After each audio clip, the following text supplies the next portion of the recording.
저는 시드 선교회의 실행총무로 섬기는 박신욱 선교사입니다.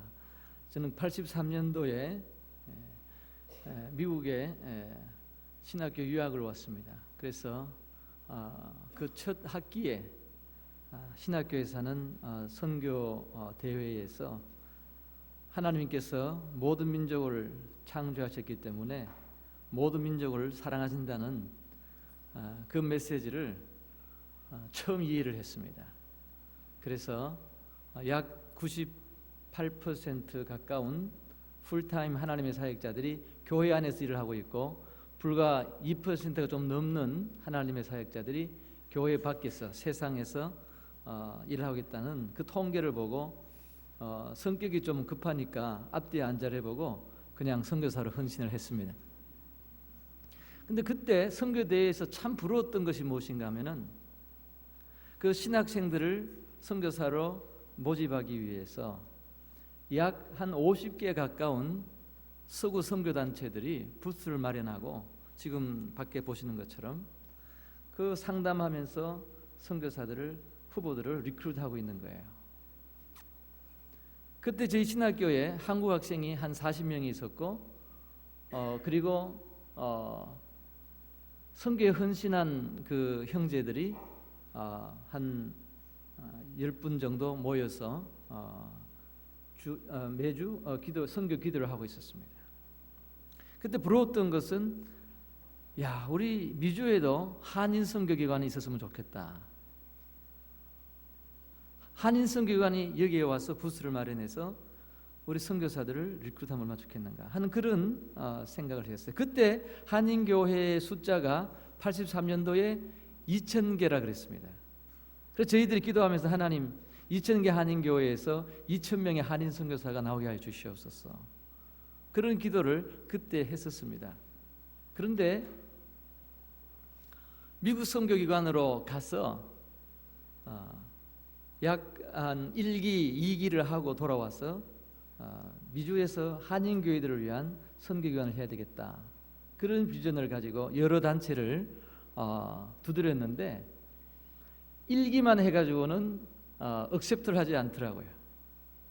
그래서 아무리 설명을 해도 이 미주의 한인교회의 포텐셜이 얼마나 큰지 모른다, 미주의 한인교회가 선교할 수 있도록 도와야 한다, 그랬을 때 그때는 그때까지만 하더라도 미주에서 한인 선교사들이 많이 나가지 않았기 때문에 한인교회의 그 포텐셜을 잘 이해를 하지 못했던 것 같아요. 그래서 결국 한인 선교기관을 만들어서 1호 선교사로 남미 아르헨티나로 파송을 받았습니다. 그래서 저는 1기를 하고, 사실 2기를 하고 싶었는데 아이가 아파서 1기하고 돌아와서 5년 만에 돌아와서 본부 사역을 하고 지금 시드 선교회에 총무로 선교해서 본부 사역을 하고 있습니다. 그런데 오늘 제가 말씀드리고 싶은 것은, 제가 보니까 선교 간증인 줄 알았는데 처음에 사실은 선교 보고를 하려고 준비를 하고 왔는데 김철용 선교사님이 첫날 선교 간증을 하셔요. 선교 간증을 해야 되겠구나. 오늘 보니까 또 선교 사역 단체도 보고를 하라 그래요. 그래서 어쨌든 성령님 인도하시는 대로 10분 하겠습니다.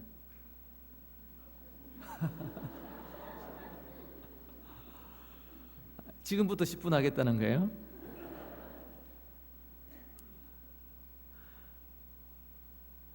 제가 선교지를 떠날 때에 들었던 주님의 음성 두 가지를 말씀드리려고 합니다. 지금도 주님께서는 우리에게 말씀하십니다. 우리 마음에 말씀하시고 여러 가지 모양으로 말씀하십니다. 한 번, 두 번 말씀하시는 것이 아니라 계속해서 말씀하시고 확인시켜 주십니다. 오늘 그 매일 성경 말씀 묵상 욥기 33장 보니까 그렇더라고요. 엘리후가 욥에게 그렇게 이야기했습니다. 하나님께서 한 번, 두 번 이렇게 우리에게 말씀하신다. 3번까지도 우리에게 말씀하신다. 다만 우리가 듣지 못하기 따릅니다. 비행기가 멘도사라고 하는 아르헨티나의 그 지방 도시에서 하늘로 올라갔습니다. 언어 훈련 1년 동안 그리고 4년 동안 아르헨티나에서 목회자 훈련한다고 교회를 개척한다고 여러 가지 여러 대학생 사역을 한다고 그 짧은 시간에 많은 경험을 해야 돌아와서 선교기관을 할 텐데 많은 일을 하느라고 정신없이 뛰었습니다마는 그 5년이 한순간에 머리에 스쳐 지나갔습니다. 그런데 저도 모르게요. 비행기가 위로 완전히 올라왔을 때 휴 그랬어요. 왜 그랬는지 몰라요. 그런데 재밌는 것은 제 아내도 특히 우리 아이들 아들 딸 그때 국민학교 1학년 3학년이었는데 둘 다 휴 하는 거예요. 그래서 제가 아들한테 왜 한숨 쉬니? 저도 쉬어놓고 아빠도 쉬어놓고 그러니까 하는 말이 아빠 나는 멘도사에서 평생 살 줄 알았어요. 물론 우리가 안승연 간다 뭐 다 이야기했지만 애가 뭐 안승연이 뭔지 압니까? 당선교팀이 와가지고 3주 동안 같이 지내다가 즐겁게 지내다가 빠이빠이 우리는 간다 하고 가잖아요. 그럼 너는 잘 있어 그러니까. 그러나 또 현지인 우리 성도들은 아유 모세시또 te queremos mucho 모세야 너무 너를 사랑해 죽을 때까지 같이 살자. 그러니까 얘는 어린아이가 그냥 거기서 제가 6년 만에 선교지를 본교회로 돌아왔는데 5년 동안 거기만 있으니까 거기서 사늘고 죽는 줄 알았나 봐요. 할아버지 집에 간다니까 한숨이 후. 근데 제가 제 아내를 보니까 참 안 됐어요. 그래서 제 아내한테 그랬어요. 여보, 하나님이 제가 왜 그런 말을 했는지 하나님께서 우리 기도 다 응답해 주셨다. 그때 그걸 느꼈어요. 하나님이 다 기도했던 거 다 응답해 주셨다고 제가 딱 그랬거든요. 너무 감사해서. 그런데 아니다 제가 그랬어요. 한 가지는 응답 안 하셨다. 그때 그 생각이 들어서. 그리고 제 아내가 뭔데요? 우리가 좋은 동력자 달라고 기도했잖아. 얼마나 많이 기도했나. 그런데 하나님이 그건 안 들어줬어. 제가 그랬어요. 그래서 제 아내가 왜요? 에드바르도 있잖아요. 파스토라스타티 있잖아요. 이름을 막 드는 거예요. 여보, 걔들 때문에 얼마나 우리가 골치 아팠냐. 까베사 두라스, 돌대가라는 말이거든요. 나는 희생을 했다고 생각했는데 가족을 데리고 그 현지인 동력자들은 우리가 볼 때는 항상 부족해 보였어요. 제가 볼 때는. 그래서 본을 보여주려고 새벽기도 하고 본을 보여주려고 금식하고 좀 금식 안 하나. 그런데요, 제가 그 말을 하는데 그 사람들 때문에 얼마나 혼났나고 이러는데 말이죠. 주님께서 제 마음속에 말씀을 하시는 거예요. 쫙 들어오는 말씀이 야 너는 네 앞에 있는 그 와이프하고도 마음이 안 맞으면서 어떻게 아르헨티나 사람하고 같은 마음을 가지고 좋은 동력자 되기를 원했냐. 그거는 불가능한 기도 제목이었다는 거예요. 내가 들어줄 수 없는 기도 제목. 어떤 사람과도 어떤 일꾼과도 함께 일할 수 있는 동력자, 좋은 일꾼이 네가 되어야지. 다른 사람한테 너는 안 변하고 다른 사람이 좋은 동력자 되라고 기도하는 것은 잘못된 기도다 하는 말씀을 딱 주시더라고요. 그때 제가 깜짝 놀랐어요. 그리고 돌아와서 생각해 보니까 제가 훈련이 안 된 거예요. 마음만 뜨거워서 갔지. 생각해 보니까 현지인 동력자들이 또 저는 미국에서 갔다고 그래가지고 한국에서 오신 우리 또 한인 선교사님들이 얼마나 상처를 받았을까. 제가 실수한 것들이 다 생각이 나는 거예요.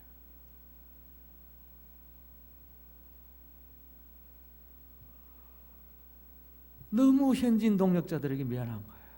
제가 그들에게 리콰이어만 했어요. 계속 요구를 했어요. 정말 말로는 동력자라 그랬지만 정말 동력자라는 생각을 제가 하지 않았던 것 같아요. 너무 마음이 아팠어요. 그렇게 수고들 했는데 저를 도와만 주었던 것 같아요. 저는 선교사라고 내가 희생을 제일 많이 한 것처럼 생각했어요. 알고 보니까 아니에요. 가족이 희생했죠. 아내가 했죠. 아이들이 했죠. 본교회 성도들이 헌금했죠. 기도했죠. 선교사가 한 건 없더라고요. 앞에서 가르치기만 했지. 설교만 했지. 말로만 했지. 기도도 본을 보여주려고 하고. 그래서 다시 내려갔습니다. 다시 내려가서 갈 기회가 있었어. 그때는요, 그 현지인 동력자들이 너무 귀하게 생각되는 거예요. 내 마음을 바꾸니까. 그런데 이상하죠? 사람은 영물인지 알더라고요. 내가 말을 안 했는데도. 제가 저들을 대한 제 마음이 바뀌니까 정말 저들을 주님의 일꾼으로, 똑같이 하나님 부르신 일꾼으로 제가 받아들이니까 저의 뭔가 달라졌는지 제 애티튜드가, 그 형제들이 뭐라고 이야기하면은 한 일주일 지났는데 파스토르 후안 파크 좀 달라졌대 뭐가. 그런데 이상하죠. 제가 한두 주간 있는 동안에 그동안 일했던 그 일이 말이죠. 결정하고 또 함께 또 말씀을 전하고 했던 그 일이 말이죠. 제가 2년 동안 교회를 개척하면서 했던 것보다 훨씬 열매가 많았어요.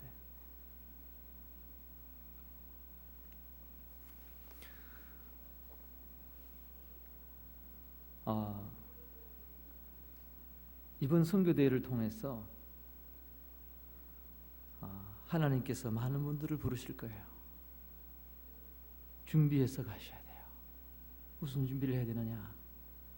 누구와도 함께 일할 수 있는 성품을 훈련해야 됩니다. 예수님의 겸손한 마음을 표해야 됩니다. 다른 사람을 정말 나보다 낫게 여기는 예수님의 온유한 마음을 훈련해야 됩니다.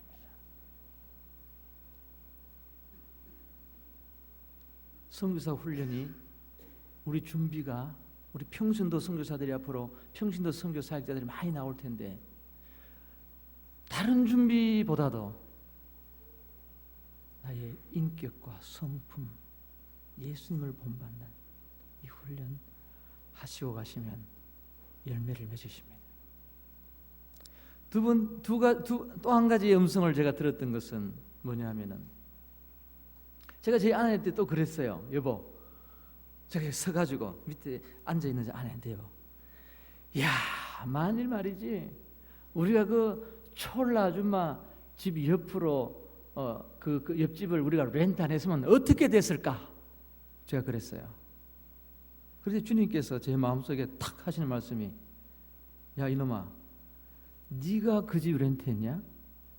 너는 원래 그 집 렌트 안 하려고 했지 않냐? 무슨 이야기냐면요, 저희가 처음에 들어가서 교회를 개척하기 위해서 들어가서 집을 렌트하려고 하는데, 아이들 학교 바로 원블락 앞에 있는 참 좋은 집이, 값도 싸고 참 좋은 집이에요.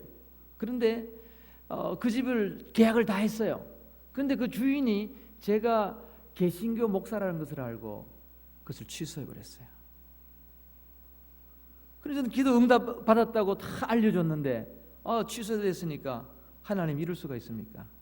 그래서 할 수 없이 더 비싸, 400불 더 비싸고, 그리고 학교에서도 10블락 더 떨어진 곳으로 가서 그 집을 렌트를 했습니다. 그런데 바로 그 옆에 촐라라고 하는 아줌마가 살았는데, 그런 나데르 아저씨가, 남편은 모슬렘이고 시리아 2세예요. 이민자예요. 그리고 부인은 캐톨릭인데 이탈리아 사람이에요. 그 딸이 하나 있고, 교사인 딸이. 근데 그 가정이 어떻게 믿은지는 제가 말씀드릴 수가 없고, 4개월 만에 그 가정이 처음 예수님을 믿었어요. 첫 열매가 됐어요. 그래서 그 가정을 데리고 교회를 개척했거든요. 그래서 제 아내한테 그 말이에요. 여보, 만일에 그 우리가 촐라 옆집을 렌트 안 했으면 어떻게 할 뻔했나? 그러니까 주님께서 네가 했냐? 내가 인도했지. 저는 그 집을 생각도 못 했거든요. 렌트를 안 하려고 했거든요. 비싸서. 돌아보니까 그 말씀 한마디에 돌아보니까 다 내가 한 줄 알았더니 전부 다 파송교회 연결부터 시작해서 언어 훈련부터 시작해서 후원자들, 기도의 동역자들, 현지에 와서 한인교회 동역자들, 돕는 분 교회들, 후원교회들, 현지인 동역자들 전부 하나님께서 보내주셨더라고요. 하나님이 연결해 주셨어요. 내가 어떻게 하겠어요? 제가 어떻게 하겠어요? 선교사가 선교지에 떨어져서 아무리 영웅이라 할지라도 혼자 어떻게 하겠어요?